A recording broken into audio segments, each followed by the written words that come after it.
नमस्कार मित्रांनो, महाराष्ट्र शासनाच्या महत्त्वाकांक्षी लाडकी बहीण योजनेत एक मोठी अपडेट समोर आलेली आहे. अनेक महिलांच्या मनात सध्या एकच प्रश्न आहे की एप्रिल महिन्याचे 1500 रुपये जमा कधी होणार आहेत. तर आजच्या व्हिडिओमध्ये आपण संपूर्ण माहिती जाणून घेण्याचा प्रयत्न करणार आहोत. पुढे जाण्यापूर्वी छोटीशी विनंती करतो, चॅनलवर नवीन असाल तर चॅनलला सबस्क्राईब करा.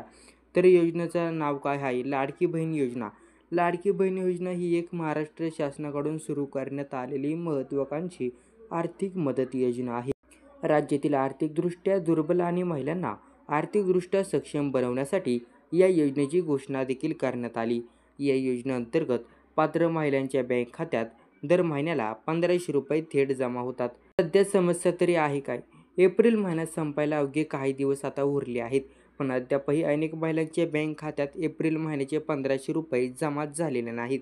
त्यामुळे महिलांच्या चिंता आणि संभ्रम निर्माण झालेला आहे. अनेक महिलांना सोशल मीडियावर आणि स्थानिक प्रतिनिधींकडे याबाबत तक्रारी केल्या. आम्ही पात्र आहोत, पण पैसे का नाही आले, या अनेक प्रश्नांवर तोंडावर आहेत. सरकारकडून दिलासा. या सगळ्या पार्श्वभूमीवर महिला आणि बालकल्याण मंत्री अदिती तटकरे यांनी मोठं वक्तव्य केलं. त्यांनी स्पष्ट केलं आहे की एप्रिल महिन्याचे पैसे 30 एप्रिलपूर्वी पात्र महिलांच्या खात्यात जमा देखील होणार आहेत. म्हणजे अजून काही दिवसांची वाट पाहावी लागणार आहे, पण पैसे येणार हे निश्चित आहे. आता पडताळणी सुरू झाली, पात्रता ठरवण्याचं काम चालू. सध्या लाडकी बहीण योजनेअंतर्गत पात्र महिलांची अर्जाची सखोल पडताळणी चालू आहे. यामध्ये अर्जदार, उत्पन्न मर्यादा, नोकरीचा प्रकार आणि राज्यातील वास्तव तपासलं जात आहे.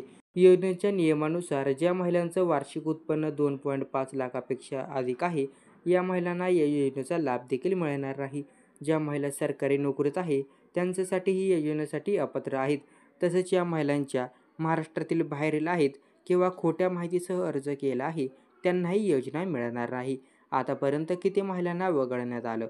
या पडताळणी प्रक्रियेत तब्बल 9 लाख महिलांना अपात्र ठरवण्यात आलं.